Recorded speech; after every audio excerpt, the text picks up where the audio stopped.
Go get me a sandwich from Subway.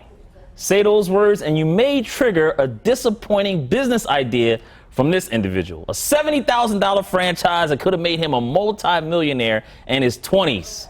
We'll explain more. Talking business with Roy Wood Jr. You're in the Enterprise Zone at the Nasdaq.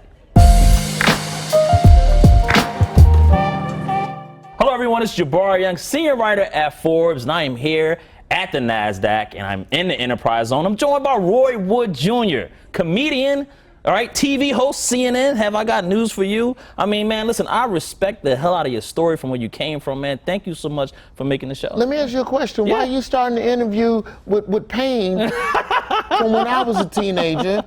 You know, before we started this, you was asking me about Subway at the time. I saw the vision. Subway sandwich shops in the 90s. I had to get it. I had to, man. Yo, the problem was that I was 17. I was graduating from high school. Yeah. My mother is now 40 years in higher education. Mm-hmm. You're not going to come out of high school as a graduate So and go, you know what we should do, George? We should open a sandwich shop. But I'd worked for Subway for 2 years. So I knew what the money was. 300,000, right, man? Bro, it was coming there was no, at the time in the 90s, Subway was the Chick-fil-A of the fast casual, fast food movement. Yeah. And there was no Subways on the west side of Birmingham at all. Yeah. And I'm like, Mama, $70,000 franchise fee. Let me skip school for a year. Now I know the word is gap year. I said, just let me skip school for a year. Get it off the ground.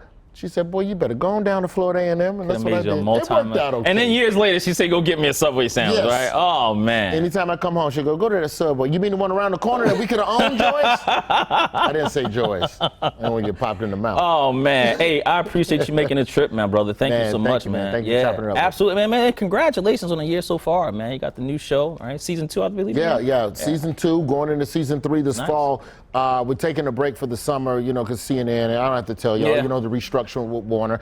Get that set first, and then we'll start cranking out the new episode. So I'm in a weird way, I'm thankful that it happened the way it did, because it opened up the window for me to be able to do all of this stuff with Major League Baseball this spring and just work on docs and projects with them. I love the sport of baseball. I get to kind of take my son with me to some of the stuff and some of the events that I've been able to cover. It's just been a beautiful thing. It just kind of worked out perfectly. Yeah, most definitely, man. We'll dive into that little more in a minute, man. But first, right now, we're at the Nasdaq, right? You're going to give me a stock, right? What has worked well for Roy Wood Jr.? Like, what is something that you maybe want to buy even that you're looking at? You know what? Nintendo. Nintendo is one that I've always That's over the counter. I just bought something for my daughter, too, because Nintendo Switch Part 2 coming out. Yeah, Nintendo Switch. I'm a gamer, and I was always told that you should buy within the stuff that you actually care and love and whatever. I really believe that when Grand Theft Auto 6 comes out, whenever it does come out, it keeps getting pushed quarter by quarter. I think that is going to drive PlayStation sales up immensely. I'm trying to use my investor voice right now. Sony. But I really do believe that, you know, I'm a PlayStation guy, and GTA for a long time was the premier game for the PlayStation, going back PS1, PS2, you know, GTA 3. So for me, I like PlayStation. Yeah. I like that. I just don't think gaming is going to go away. It's not. I mean, they might stop selling the hard ones, and they might force you to download. That means you got to buy more cloud space. I see what they're doing, right? Yeah, I would now, to that point, I wouldn't be fooling with no GameStop stock right now. No. Because once they go full digital and everything, it's going to be But you know what's so funny? I still go to GameStop. I just love the nostalgia of it. I love going. I love looking around the store, and I take my daughter with me from time to time, trying to give her that last experience before they close down. You know what it is about GameStop? To me, GameStop is one of the last stores I've gone to where the employee knows something about the product they're selling. GameStop and Home Depot. Them the only two places you go where you know for sure, oh man, let me tell you about this game, see part 2. I'm playing it right now at the house. I missed 3 shifts because I was playing. Like, they are really passionate about, you know, what they sell. So yeah, I'm definitely still a brick and mortar guy. As much as I can for anything that I That experience, man, as you go in your stand up, you even say it, you know, those little those little micro interactions that you have with human beings, they're missing. It's like what Edward Norton said in Fight Club, these little single-serving friends that you get, and you just go in the store, hey, man, what do you need? All right, my name's Phil, and you never see that person again. Well, what's your soundtrack to 2025, man? A lot's going on. I mean, you know, you see every time you turn on the news, there's tariffs, there's wars, but everything. What's keeping you creative? What's keeping you positive? What's the music that's been, helping you so far? You know what, man? For me, I'm still a retro guy when it comes to music, man. I have not had a lot of time to ingest a lot of new artists. Like the newest artist that I listen to right now is Big X the Plug, and he's been around for a couple of years. I'm not gonna act like he's new. I enjoy Kendrick, of course. There was somebody that I came up on listening as well. I like that young brother Isaiah Rashad. That's somebody that I enjoy. But raising a 9-year-old, I'm bringing him up through the different genres of music. So right now, we down a classic rock rabbit hole right now. We've done a little bit of hip hop, a little bit of Outkast, a little bit of LL Cool J. It's hard to find a lot of rap music that's clean, no guns, no drugs, no sex. Yeah. Will Smith was great. That's why I say he's one of the best rappers. He did it all. He didn't say a cuss word one time. I'm like, you know how hard that is to do that nowadays, right? And that's why I think he's like amongst those guys. Lyrics, maybe not the best lyricists, but as far as entertainers and rappers, I think you got to put them up absolutely. Yeah. So, it's been fun discovering like Bruce Springsteen and Isaac Hayes and just a lot of the classic rock and 70s soul. We've been kind of down that rabbit hole. So I'm kind of going through this journey of reliving life again with my son and just setting him up with all the base level, the standards, the Elton Johns and the Diana Rosses and That's What Friends Are For, the Dionne Warwicks. Like you got to know all of that stuff. Got to know all, man. Yeah. Well, listen, man, getting into some news, you got 2 up-and-coming documentaries, right? You have Going, Gone, The Magic of the Home Run, right? It's a doc that you're working on with Roku and the MLB, right? Celebrating the best home runs in history. And then you have another one where you're going around different HBCUs and looking at their baseball programs. But starting with the MLB one, like what's going on? I had no idea you were a baseball fan until I started looking in your life. Bro, you were the heckler on the bench. I was a heckler on the bench in high school. That's how I started figuring out that I was funny enough to do stand-up. I went to, matter of fact, I gotta give shout out to Trevor Noah. A lot of people don't know this. I showed up for work for Game 7, Cubs-Indians World Series, Cubs-Guardians now. But I showed up to work because I'm here to do the job. Yeah. Trevor comes up to me, he goes, go to the airport. Go to the game. I went to the game. No check bags, no nothing, just traveling, just with a phone in my pocket, no charger, went to Game 7. So to have an opportunity where Roku and MLB Studios reach out to me and they go, yo, we want to tell the story of why the home run is so special to people. It's not just about the fact that you can hit the ball real far. It's the fact that so few people can do it, and it is the one thing that can, like, in my opinion at least, it can change a mood. Home run is the most beautiful act in all of professional sports. I put it above penalty kick. I put it above a slam dunk. I put it above Bo Jackson dropping the shoulder, trucking somebody on the football field. It's just this magical thing that turns everybody into a giggly little happy child. So we had an opportunity to talk with a bunch of former and current MLB players just about what the home run means to them. We talked to Albert Pujols and Pete Alonso, Jazz Chisholm, Mookie Betts, Freddie Freeman all stop in there. So to be able to not only look at the home run present day and the home run derby and the history of the derby, but to also look at the cultural things that like when you think about what McGwire and Sosa did in 1998, and the way America was locked in on that home run race. When you think about Hank Aaron hitting 715 in the South, and this is a black man in the South, and he's got white men running around the bases with him, who went to jail and he bailed them out, by the way.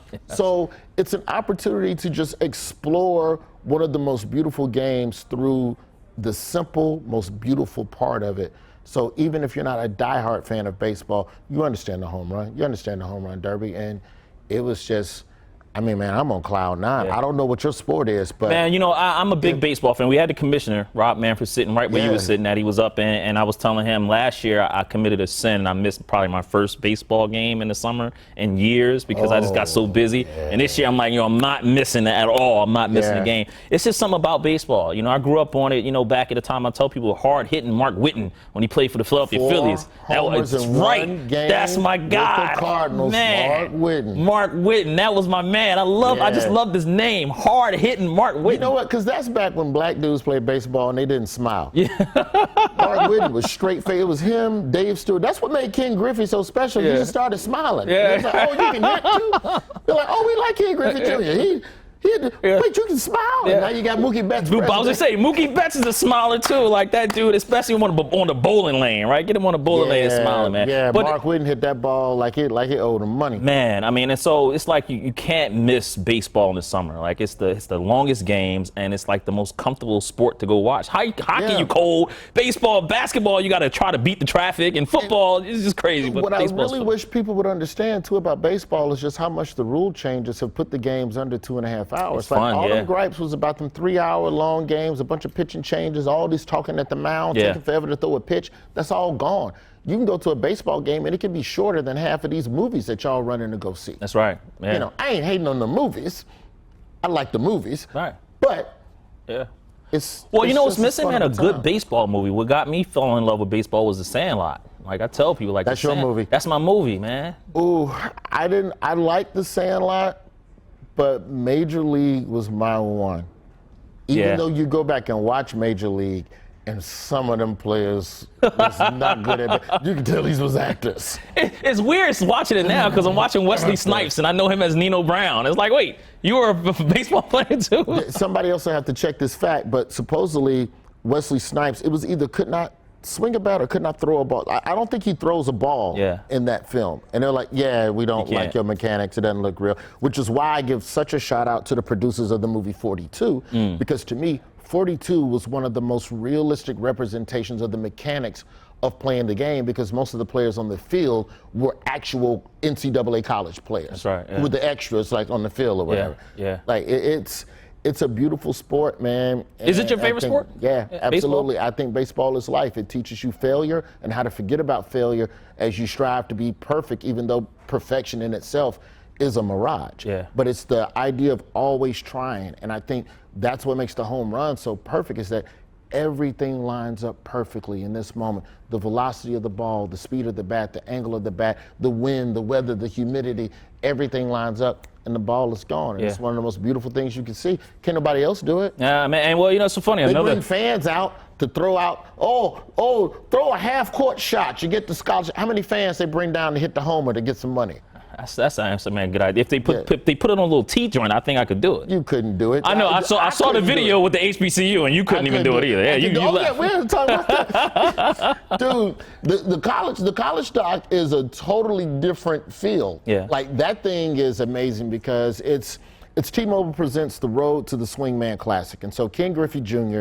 for the last couple of years has created a showcase game within the All-Star break, where it showcases 50 of the best players from black colleges across the country. Not just black players who play at black colleges, because scouts don't always travel there. They're not always playing other competitive teams, so they don't always get the looks they deserve. So Griffey goes, here's what I'm gonna do. I'm gonna set up a game during the weekend where the best in the game are here to guarantee that you all get some good looks and get some shine. And so we went around to 4 different colleges, and we literally just started talking to some of the kids on the team, the coaches on the team, the old school coaches who used to be there, just to get a feel for why baseball is important in these places.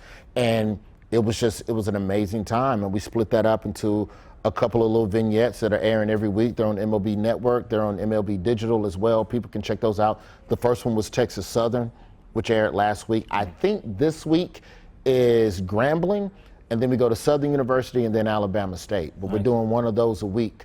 Leading up to the Swingman Classic, July 18th in Atlanta. Yeah, that's beautiful. Thank you for shining light on those, man. You know, not a chance. HBCUs in general don't get a lot of light shining on them. And on the baseball field, they definitely don't. I mean, football, yes, but not dealing with baseball. And that's the thing about baseball. That's why I put baseball over so many other things.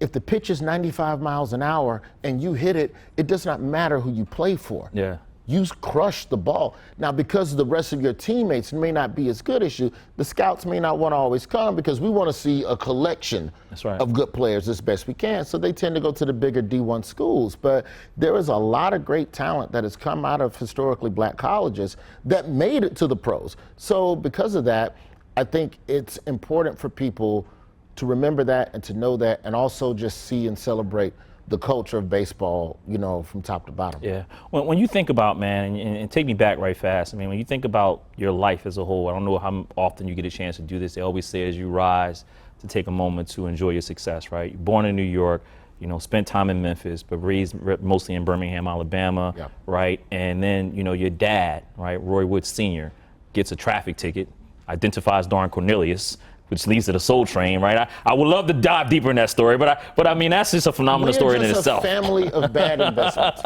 You had the Subway, you had the Darn Cornelius investment. Just say I'm like my father and I don't have the vision. For the people who don't know the story, as quick as I can, my pop gets pulled over by Don Cornelius. He has a deep voice.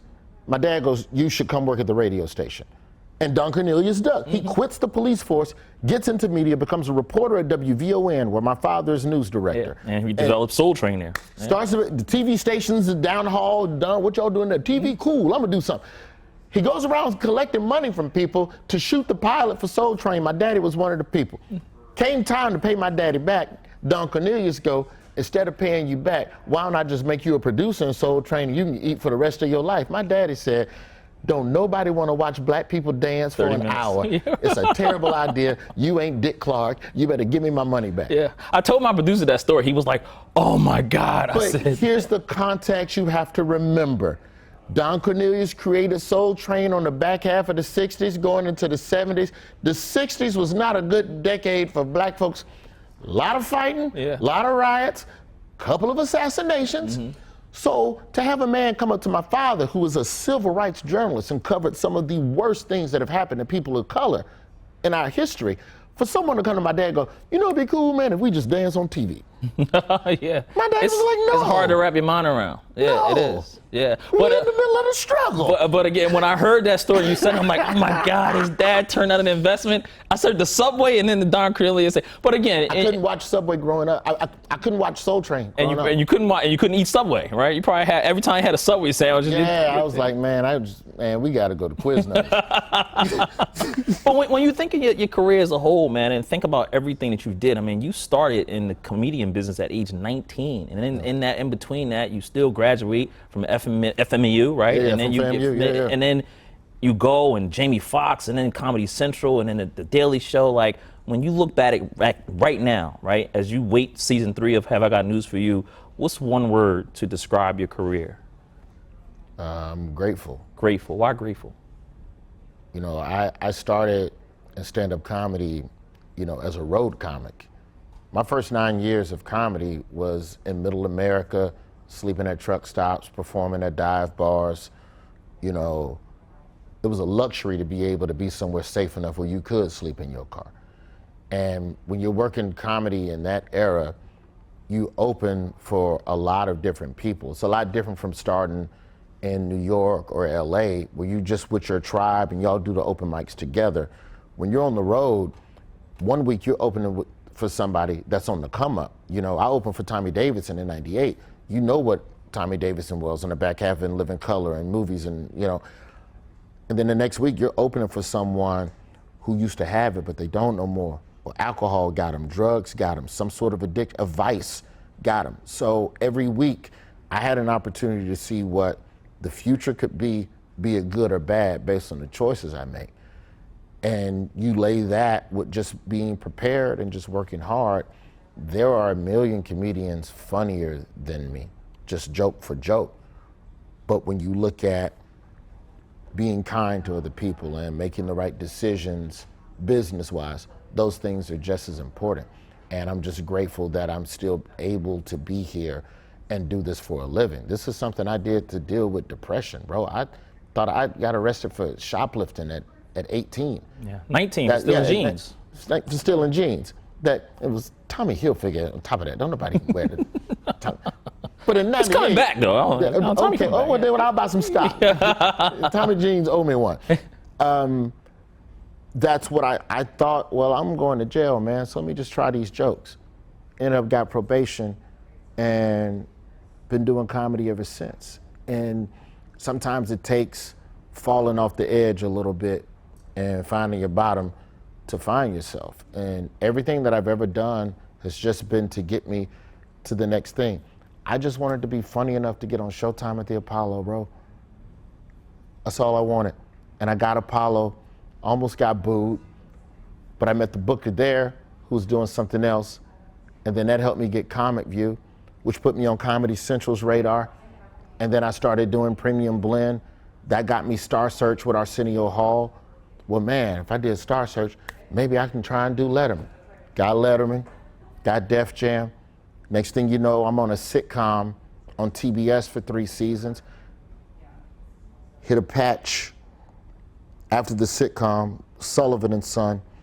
I had a patch where nobody would book me but Conan O'Brien. I was the only person for like 4 years. And that's not a knock on any of the shows, any of the networks I work, but you can check my IMDb. The only person who put me on television for 3-4 years straight was Conan. Yeah. Not Letterman, not Leno, none of these other cats. And that single appearance every year was enough to get me college bookings. And that kept me alive another year. Those college bookings and being on Conan and having that journalism degree that my mama made sure I went back and got, even though I had gotten arrested and was, damn near expelled from school, if we want to be honest about it. That degree is what helped me get back in the mix at ESPN. And I was working at ESPN for free. Like, I'm just coming in every 2 weeks. Whoever need a joke, whoever need me to talk about sports, I'm with it. That's Jamel Hill and Michael Smith, Bomani Jones, Max Kellerman and all of them, Marcellus Wilde, all of them at Sports Nation, Michelle Beadle. Like, these people kept having me back. That literal year at ESPN was the basic training I needed to get the Daily Show audition. Same show I auditioned for in 07 and didn't book it. So everything was just connected to the next thing. And all I tried to do was be funny enough to be worthy of the next thing. Yeah. And you don't know what pits you're gonna step into, but you have to trust your talents and be kind. I left the Daily Show because I felt like if there was ever a time to do something else that was gonna be whatever's next for me, this year's the window. The election year is the window. CNN, I didn't leave because CNN offered me a job. This show wasn't even on the table when I left. But you have to trust, the same as when you slept in your car, the same as when Conan would be the only one to touch you, the same as when ESPN were the only people who would put you on TV. You have to trust that somewhere in these valleys, you're gonna come out of that if you stay sharp and you stay prepared. And that's what I did. And to look and be able to leave Daily Show and have an opportunity at CNN. I don't book the thing at CNN if I don't leave Daily Show. Literally, politics is so wild, there's not even an opportunity if MLB Network called me and goes, hey, do a doc on a home run. Go visit HBCUs. You can't. The Daily Show, it's respected because it's a relentless ass job, man. Like, you literally, for 8 years, I never had more than 2 weeks off, ever. No more than 2 consecutive weeks off, because the world is spinning I don't have to tell you the headlines. Yeah. It's nonstop. So it's great work. But when you feel like, well, there's something else or something different I want to do, all right, let me just trust. Because these other times when I felt that pit in my stomach, I got out of those. And so let me jump again. Yeah, and that's where the grateful comes in at. Because I keep landing, man. Yeah. Well, listen, man, I got 2 minutes left, but you got to promise to come back so we can dive deeper into your portfolio. But I'm going to end it, as I always do, on good to great, man. And I feel like you're in a position now to answer it right fast. What's the difference between a good comedian and a great one? A good comedian can capitalize on what everybody was already thinking. A great comedian gives you things you'd never thought of. Wow. Both with laughs, but. Yeah, I love that. Well, you got to promise to come back, man. We got Talk Business, especially when season 3 of Have I Got News For You come out. You live right down the street, so you can walk down here this time, right? We're back this fall, man. Yeah. It's smelling like September. They haven't given us the exact air date yet, but I'm sure somewhere in that fall premiere season we'll be back, man. Make it work. Well, have me on the show too, man. I want to come on this. Yeah, man, come on, man. Come on the show, man. But in the meantime, I want everybody to check it out, man. That's the other thing I forgot to mention. The Home Run doc is free. It's on Roku. There you go. It's free. Everybody loves free. July 6th, going, the magic of the home run, free on Roku by Roku and MLB Studios. Yeah. Free. You gotta pay nothing. I love it. T-Mobile presents The Road to the Swingman Classic, also free on MLB Network and the internet. I don't find it. Why are we still telling people channels? Yo, just say Google. Yeah. Well, YouTube. Me, Yahoo. What search engine? I don't want to show favoritism. Oh, look, Google, they got stock. We'll say Google. InfoSeek. Is InfoSeek still around? Yeah. Ask Jeeves. Roy, I definitely appreciate the time, my brother. Netscape Navigator. The man will keep you laughing. He'll keep you laughing all day, all day. Roy Wood Jr. here at the Nasdaq Enterprise Zone. We're going to have him back next time. Appreciate the time, my brother. Thank you, brother. Absolutely.